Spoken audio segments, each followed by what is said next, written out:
tour of the budget and the kind of things that were in the budget or are missing from the budget. So, I mean, I'll just I'll let the guests introduce themselves.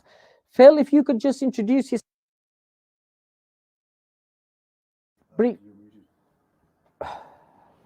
Sorry, we had a technical issue there. Unfortunately, I was muted.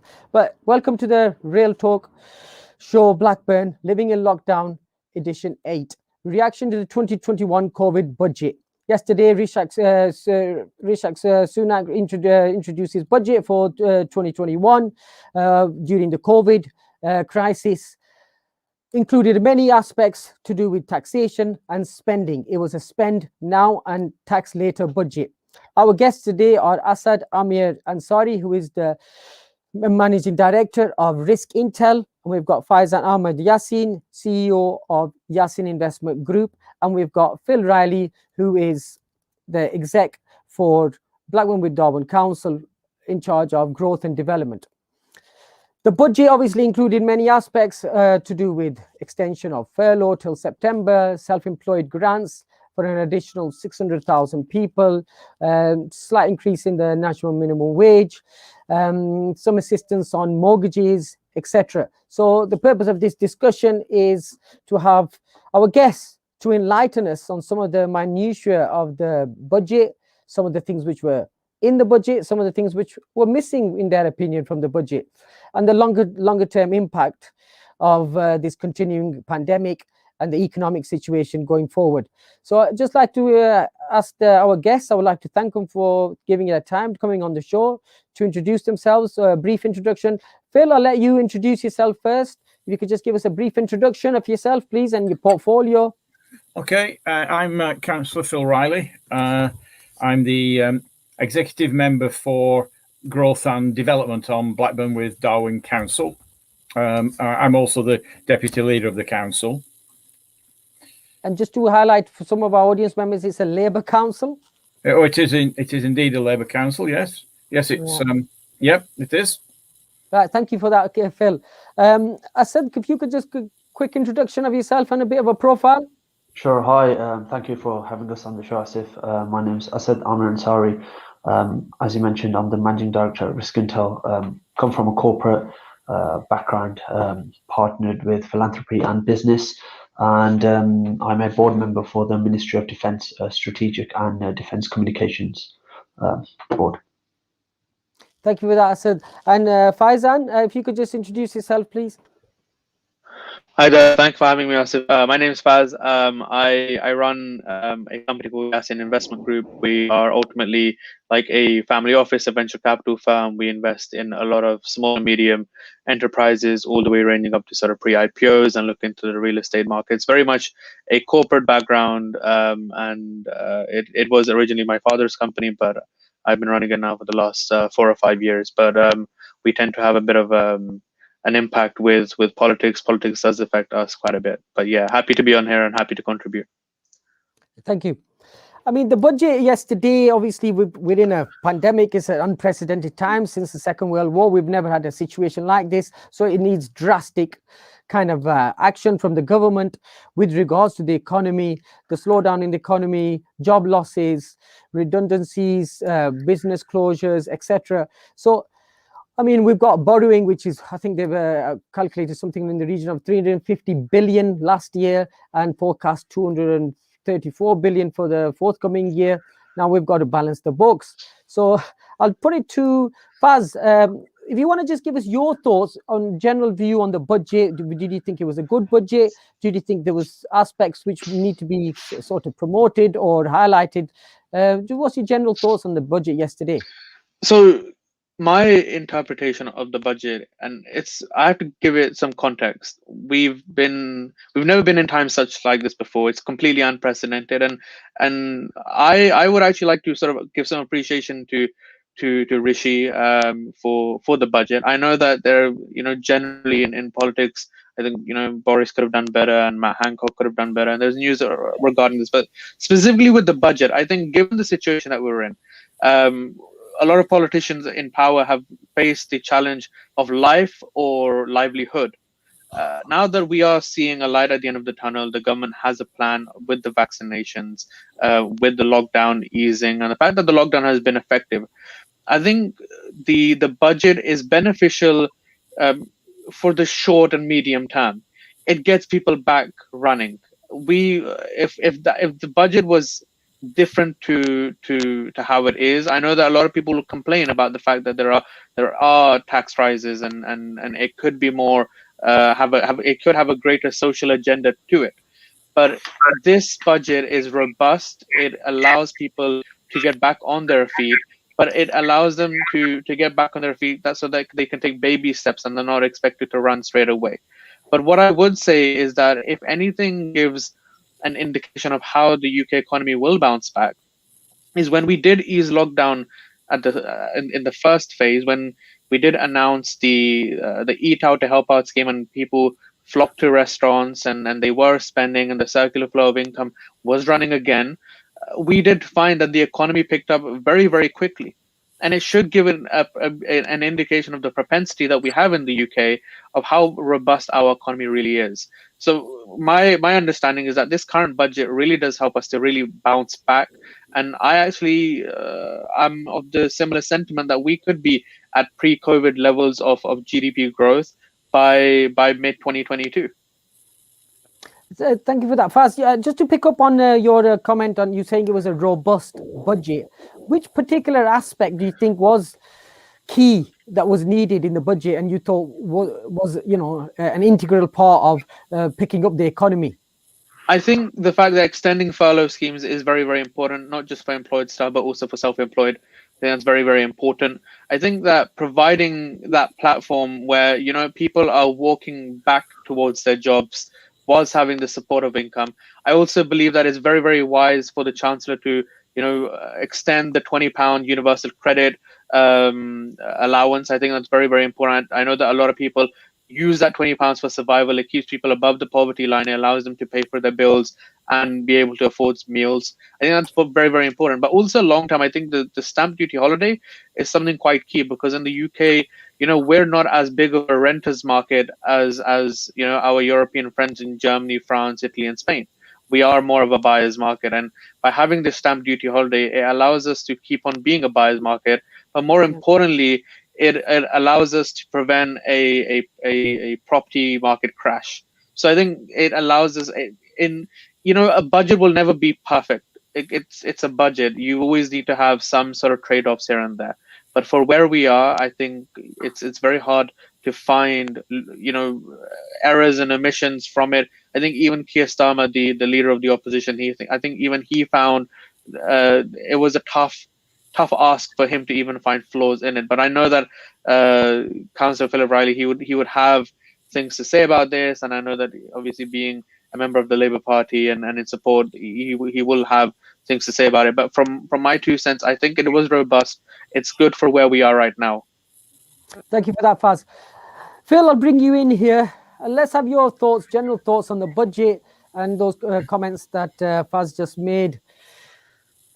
Yeah, I mean, I actually agree with a lot of what Faz has said. A lot of the things that were done were just the right things to do. It would have been wrong, for example, to have stopped the furlough scheme when we can see some possibilities of particularly the hospitality sector starting to get back again. The introduction of taxes, I think, is inevitable. I mean, to some degree, I think Rishi deserves credit for having mentioned it, I suppose, as early as he did. The part of the problem, obviously, with the UK is that we've had, I mean, it's a problem or it's not a problem. We have a low tax base, particularly compared to a lot of European countries. And that's been one of the things that has been, I think, attractive to people about the Conservatives over the last number of years, is that they've been reducing taxes. What, of course, it does mean is that it means that the money at the disposal of the government in circumstances like this is not sufficient. And of course, nobody could have seen a pandemic coming anyway. This is a 300-year shock to the economy. So I think a great deal of what he did was right. I mean, our criticism and would be the things that weren't in there. There is an underlying issue in the UK about adult social care, which at some stage a government has to deal with. Now, I could understand the view that says maybe this was a difficult budget to do that on, but certainly, and I mean, part of the problem, obviously, with adult social care became clear during the COVID pandemic when there were probably far more casualties, deaths in care homes than there should have been. We have a large care home population, a lot of it private, a lot of it run by very poorly paid staff. So there is a need eventually, and it's been promised really for the last 5 or 6 years. I mean, I think David Cameron was promising it. But that's the kind of thing that we will be concerned about. My view, I think, is I'm sympathetic to the point that Faz was making, was that as a broad direction of a budget at the end of just an unexpected and fantastically unusual economic circumstance, then many of the things that he said were the right things to do. Thanks for that, Phil. You mentioned the social care. Obviously, given the COVID, the pandemic, they faced the brunt end of the pandemic, but there was very little or no mention, as you've sort of inferred, very little or no mention to any social care plan. The government seems to have missed that. NHS played a key role. Obviously, Right. with coming out clapping for the NHS over the last 12 months, there was no mention of the NHS. Very little, no mention of frontline key workers. How the government's going to help them. It was very kind of one fit all kind of budget from what I've kind of read or perceive it to be. Do you not think the government could have done a lot more with what things do you think was specifically missing, and what things could they have done from a Labour or opposition kind of perspective? Well, as I said, I think that the really big miss is there is an absolutely desperate need for a policy, a national policy that addresses adult social care. The model is, I was going to say, it certainly doesn't work well.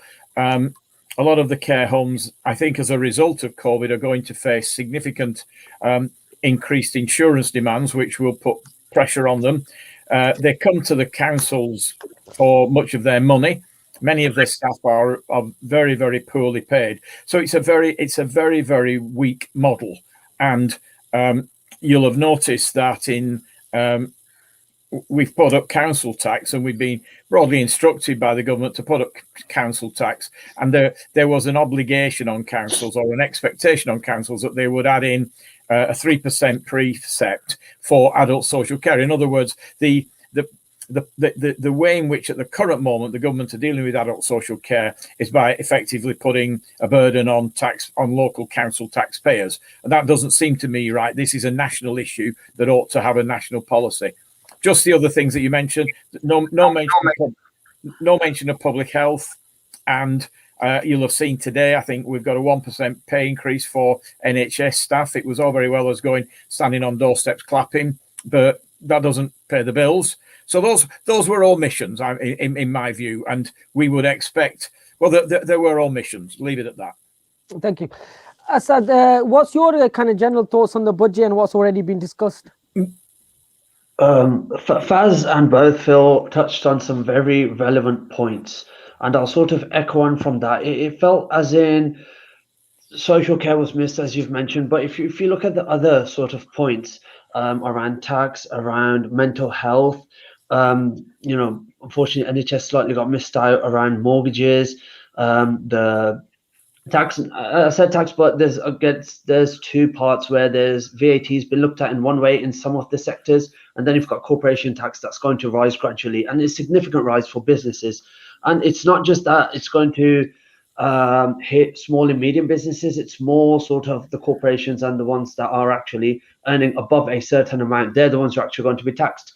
Now, sounds sounds a lot more socialist to me for a conservative government to come out with something like that, but you have to kind of give them credit for even realizing and recognizing that as a Tory government. Sort of taking the politics aside, what I actually found very interesting was the mention of things like the Kickstart scheme, where they're trying to get 16 to 24-year-olds into employment. And, you know, employment's risen, what, 700,000? Sorry, unemployment has risen to around 700,000. And, you know, for any nation to rise, they have to look at the younger generations, because they're the ones who are going to run the country, so on and so forth. So I found these sort of schemes coming back in. And I know they were there previously. I think when Labour was there, Kickstart scheme was there. It might have been under a different name, but, you know, it's come back. And these sort of things announced prior to the budget, mentioned in the budget, funding being allotted aside for it. I think, again, you know, and Faz touched on a lot of these strong points, and Phil sort of seconded that. It's more of a positive outlook to the future. Having said that, I'll sort of finalize on this point, where Rishi did make a point to say, look, we don't want to scale up the borrowing so much where future governments to come have much of an issue sort of tackling that at that time. So, you know, 1 year with COVID, with all the problems that we have seen so far, they're still thinking about 10, 15, 20 years and so on now, and sort of budgeting alongside that. Not only that, one thing, you know, it's coming that the pandemic is actually the borrowings lower than expected by around 39 billion. So, you know, as if you mentioned initially, what it was 355 billion, which is what 17% of the GDP of UK. But we're still better off than what was expected within what 12, 13 months. Thank you for that, Asad. Phil, I'll just bring you in here. I mean, Asad just touched upon about the young people. Again, that was something, there was something not fully there, something missing in the budget with regards to young people. You mentioned 16 to 24-year-olds. Since the pandemic started, there's been 700,000 young people who have lost their jobs because they tend to be working in these kind of waitresses, kind of low-level jobs in that sense. And those are the first jobs to go during this pandemic and lockdown, etc. So the 700,000 job losses for young people. Then there's the argument about upskilling the workforce. We need to be ready for the 21st century. We need to have IT-based, skilled, trained staff to compete in this global economy that we're living in now. So what do you think? What's your thoughts on the young people, the IT upskilling kind of issue? I think it's the point that Faz made early on was that it would have been wrong to. The continuation of furlough was clearly critical to helping that group of I guess young people who have been out of work essentially since the collapse of the hospitality trade. Now, I mean, Faz was optimistic about what will happen, and I mean, I suppose it's the number. I mean, you mentioned, Faz, you mentioned help out to eat out or whatever, eat out to help out. There is a terrible amount of evidence that also helped spread COVID. It was, I mean, I sort of I get the kind of economic bit of it, but there is an awful lot of evidence that it was not a good thing. And certainly, if you'd seen people in Blackburn crowding into places, queuing up ridiculously, I mean, we ended up having to go around the town putting markers down outside all sorts of cafes and restaurants saying, please stand apart from each other. The key issue, I think, will be whether effectively whether the health of the country recovers in the way that I mean, the vaccination has been fantastic, and I mean, it has obviously been a great achievement. What we have to just make sure, well, what's going to happen is towns are going to end up with a level of COVID just because it's like flu and stuff, and it's going to be interesting at which that settles. In Blackburn with Darwin, we've been under restrictions for longer than just about anywhere in the country, maybe with the exception of Leicester, and a lot of that is very much to do with structural things. People living in multi-generational houses, large families, small houses, things of that nature. So Blackburn is going to end up with probably a higher level, a higher residual level than other parts of the country, and it's going to be interesting to see how the government allows that to go on, and what impact that has on the take up, particularly of hospitality. Because I think a lot of as long as the meter rule, if it gets to a 2 meter rule, I mean, hospitality doesn't work really in those circumstances. So I think it's going to be interesting to see how that happens. And that, I think, to answer Asif's question initially, that was Rishi's idea, is that we get the economy going, those jobs come back, and then broadly, let's see. And of course, there is a requirement for us to skill up. I was pleased by the concentration of references to the green economy. That seems to really have caught now the government's attention. Our sort of aims for decarbonisation. So there is a need for those things. And just in passing, in Blackburn, we're well placed. We've got one of the youngest populations in the country. So it means a lot to us, does that. Thank you for that. Faz, coming back to you, one of the things which somebody already has mentioned is this mortgage holiday, or encouraging mortgages, 95% mortgages for first-time buyers, which Rishi Sunak announced yesterday. Now, one of the issues here would be we have a serious housing shortage. There's a serious problem with housing in this country, has been for decades. Social housing included as part of that. So how does first-time buyers subsidy of getting mortgages or mortgage holidays or etc., how does that support the construction of new housing, which is actually what we really need? So essentially, from my understanding, by giving a stamp duty holiday, you're essentially trying to encourage the demand, or to instigate more people buying properties rather than renting. And I think, like I mentioned earlier, relative to other parts of the EU, we are more of a buyer's market. And because we're more of a buyer's market, there are less people renting. But the one thing that you may have, that wasn't really mentioned part of the budget, but has happened during COVID, is that there are a lot of people who worked in the UK who are from the European Union, who are working in the UK because there was a lot of work in the UK, and they had to sort of fly back for whatever reason, with Brexit phase, but also, with generally not knowing the certainty of the UK, with the UK in a harsher lockdown, and people just wanting to be reunited with their families. I know of a lot of people who flew back to sort of Portugal, Spain, Italy. We don't have many from France, but there was a fair amount of people that have left. And what you may have seen is that there are a lot more buy-to-lets now available. There are a lot of people who have, vacant properties which are not being used, but these are obviously private owners. Now, what we also forget, that there are a lot of young people who rent properties. And the one thing that I believe the Chancellor wants to encourage is that people that are stepping onto the ladder of work, and they are trying to step towards getting onto the property ladder, by making it easier for them to choose between opting for a council house, to that extent, or to actually muster up the courage and put together a deposit, and for the government to help them put down a deposit. It does two things. The one thing is that it gets more people into homes that are theirs, and it opens up more space for people who really need council housing, who really need social housing, because there are then less people to put in these sort of housing, especially younger couples, working couples as well, who sort of opt for that council option.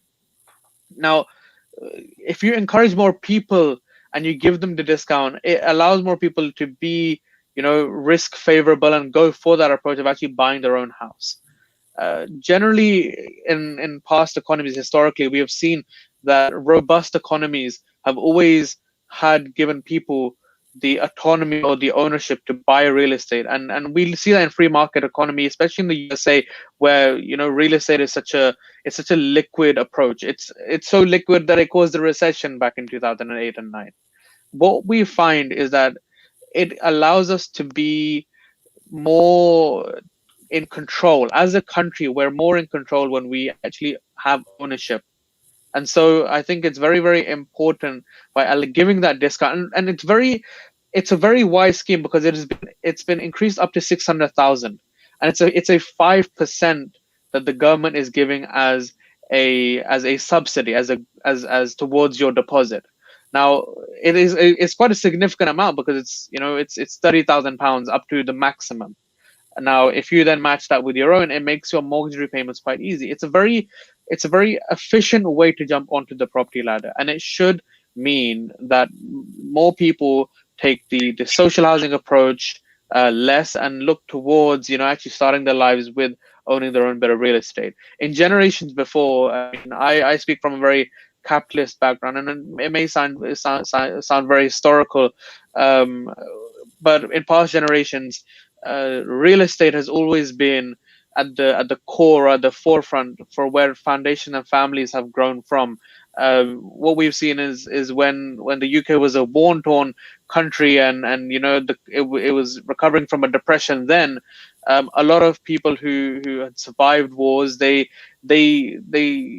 passed down property, they had passed down land, and a lot of established people today are in receipt of land or real estate or property, and it's where solid foundation have been based upon. Now, if the country is giving that opportunity, I believe it's quite a well thought through approach to allow younger people, or to anyone, to buy first time, get onto the property ladder, and really make a mark in developing their futures.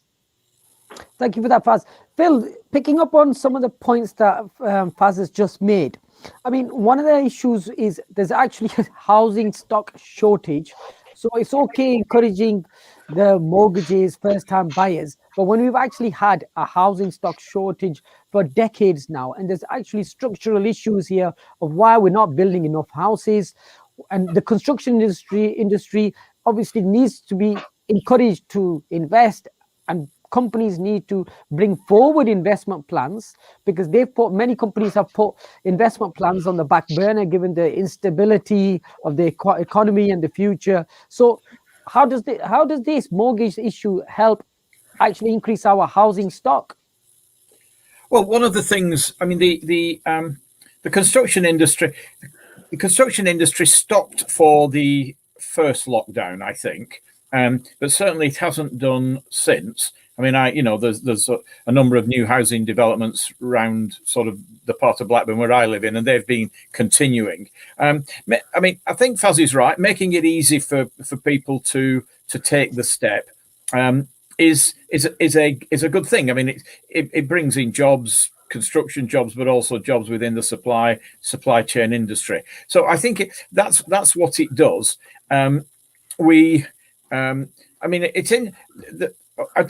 One of the things that I would suggest is that one of the things that has happened in the last 30 years is that there's been a significant decline in the number of social houses, particularly because of Margaret Thatcher bringing in a ban on councils building council houses. And what has replaced it is a private rented market. And whilst some of that is good, some of it is really not good at all. And one of the ambitions that we have in Blackburn is to start to regenerate the social housing market, really, so that some people who are trapped in what can be a very poor quality experience of one private rented exercise after another start to get a better choice, really. And Faz is right again, because if we therefore build new houses effectively for buying, then that does mean that it moves the market on effectively. And if we move the market on, then it does offer options for me at the bottom end of the market, where a lot of and as if you know Blackburn as well as I do, that the streets I'm talking about, there are some really very, very poor quality private rented experiences there that people are having. People are bringing up children in circumstances, in my view, that aren't right. So I think it moves the market on is the answer. And just on your one point to you, Phil, a further point to yourself. You're obviously agreeing with Faz, who's indicated that he's a capitalist at heart. Phil, do you not feel that the Conservative government has stolen Labour's thunder, because they seem to be putting forward ideas which you would expect Labour Party to be proposing and implementing. Do you think Labour's thunder has been stolen by the Tories? Well, it was interesting that in the ill-fated general election manifesto of Jeremy Corbyn, we offered an option which was ridiculed by the opposition to increase corporation tax to 26%. Now, Rishi hasn't quite managed that, but he's got up as far as 25%. So, to some degree, it does illustrate how the world has changed. I mean, look, a lot of what they did, I thought, was the right thing to do. I think the circumstances were such that it would have been very difficult not to. Ending furlough, for example, would have just been madness. It will be good, for example, when we look at, I mean, they've extended the universal credit £20 for 6 months. It needs extending, because the universal credit experience is not a good one. But yeah, I mean, in the end, a lot of what they're doing is what we would have done in the circumstances. And I think it was either I think it was Fazal who spotted that. I think Keir Starmer was it was a hard act, really, to sort of pick up much opposition, really, to it. The omissions are the things that down the line will become important. Yeah, but did Starmer not say in the box yesterday that where eventually the masks will have to be removed, and your mask will be removed as well, to Rishi Sunak? What was he referring to when he said your mask will be removed going forward? Does that mean, is he referring to a free market, deregulation, etc.? I mean, faced with an economic shock that's of this magnitude, I mean, it may well be that the opportunity to, I mean, it might not come his way. In fact, I mean, it will. There's no serious bets yet about how rapidly the economy recovers, whether COVID comes back, whether we get another version of it in winter. So I mean, anyone who is forecasting a very clear view of what's going to happen, I think is well. I think they are taking their life in their hands, really. So I would think that it will be a fairly long time. I mean, look, and let's be straight about it. One of the good things at the moment about this particular government is that nobody as yet is talking about austerity again, and I noticed at one stage Rishi said that the Tories were the party of public service. Well, they haven't been. They certainly haven't been since 2010 to 2019, when the cuts that they've made on public service have been absolutely significant, particularly significant in changing the balance in the country between the north and the south. Most of the austerity measures that were brought in, they were unhelpful to places like Blackburn. We've suffered the fifth highest reduction percentage-wise of any place in the country, and most of the beneficiaries of that have been wealthier places in the south of England. Now, that was really bad politics. I mean, it wins people elections. I understand that, but down the line. But the good news at the moment is, the good news is nobody's talking austerity. Thanks for that, Phil. As I bring you in here, I mean, this has been described. The pandemic has been described as originally as a wartime kind of situation. It's just that we're not physically fighting a war, but it's a war against a virus.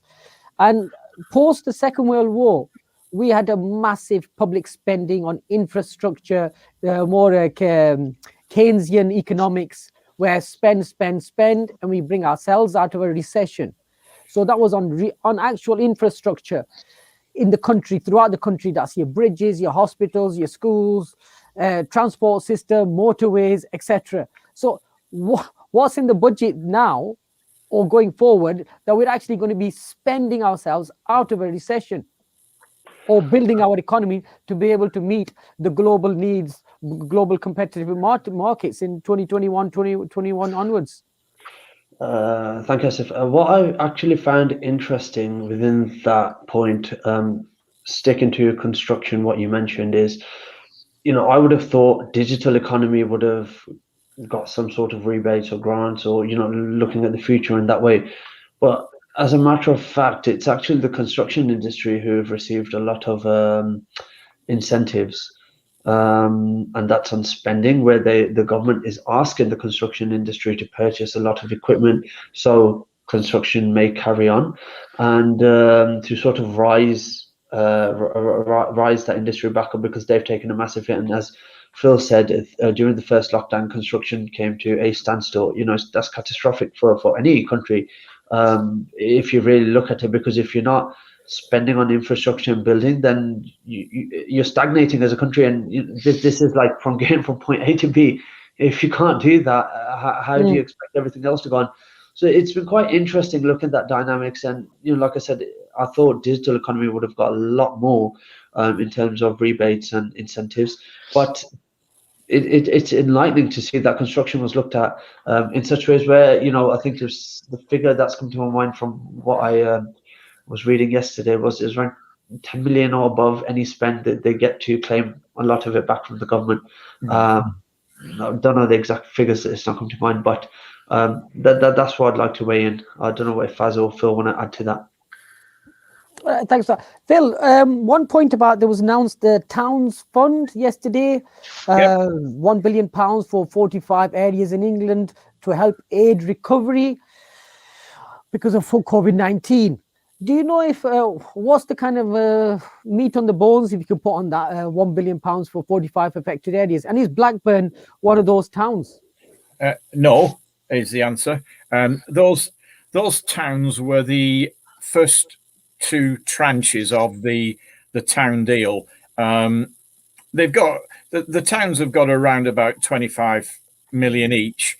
Currently, we are Darwin was a recipient of a town deal offer, and we've put our bid in to Darwin, to the government for Darwin, and we're waiting for them to come back to us. From Blackburn's point of view, what I think we're hoping we're going to be able to take advantage of is what they're calling the Levelling Up Fund, and that again offers options to bring forward infrastructure projects. It's the schemes are. We've put a very good bid in for Darwin, a number of regenerative exercises. So that's what those are. So yesterday you might have noticed Preston were in there, Bolton, Leyland, rather curiously, Rochdale, and then lots of other places. So that was that. We will be entering into the bidding contest around the levelling up schemes. Okay, thanks for that, Phil. Faz, I'll just to wrap up the show. I mean, Faz, just want to give us your final thoughts on the budget, the future of the economy of the UK in a national sense, and even as a global sense, and with regards to the EU and wider than that. What's your general thoughts on the future? I think we've discussed a lot of points about the budget on here, and I think the one thing that sort of went neglected was corporation tax. Now, we know that corporation tax has been increased up to 25% for businesses that make profits over 50,000. Now, as being someone who's run a business and still run, and capitalists always like to keep their pennies in their pockets. For one, I can understand the corporation tax increase. I think that there are a lot of corporations who have very, very good tax lawyers who are of the opinion that they shouldn't evade tax, but they are going through ways through tax avoidance, and it's not right. I think everyone has their own belief of what tax is. Increasing it, it plays in two ways. The first way is that you may actually get more tax revenues coming in. We do live in a country where, but with every economy that country has, there are trade-offs, but we live in a country where the economy generates quite a bit of tax revenue every year, and it comes from a whole host of different areas, through corporation tax, VAT, income tax, road tax, all sorts of different taxes. Now, corporation tax really doesn't live up to the expectation it should. We don't bring in nearly even a quarter through corporation tax that we do from VAT or from income tax.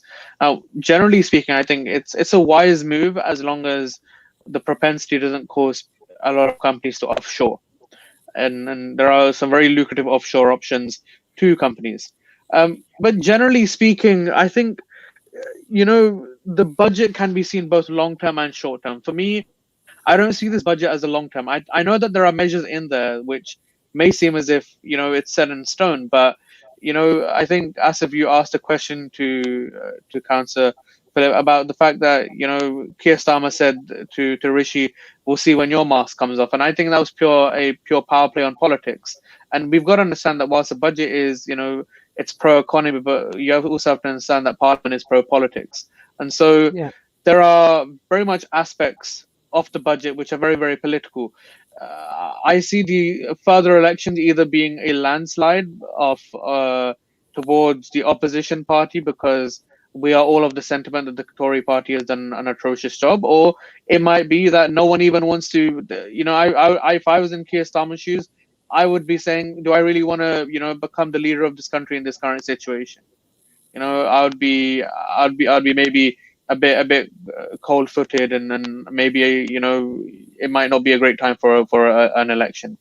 Generally speaking, I would say that anyone who is viewing this budget as on a personal sentiment, I would be optimistic, because I think that there are parts of this budget which support the individual.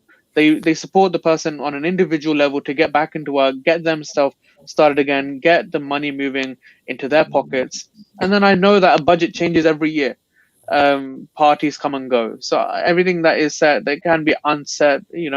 I don't think anything in this budget is set in stone. I think there are a lot of moving parts, and I think as long as the economy it starts to open up again, I think that we should be optimistic about the budget. I think it does help us. I think that the Tory government is being more generous than it's previously shown to be. So I think that's sort of my final 2 cents. Thank you for that, Faz. And Asad, your kind of final thoughts on the budget in the future?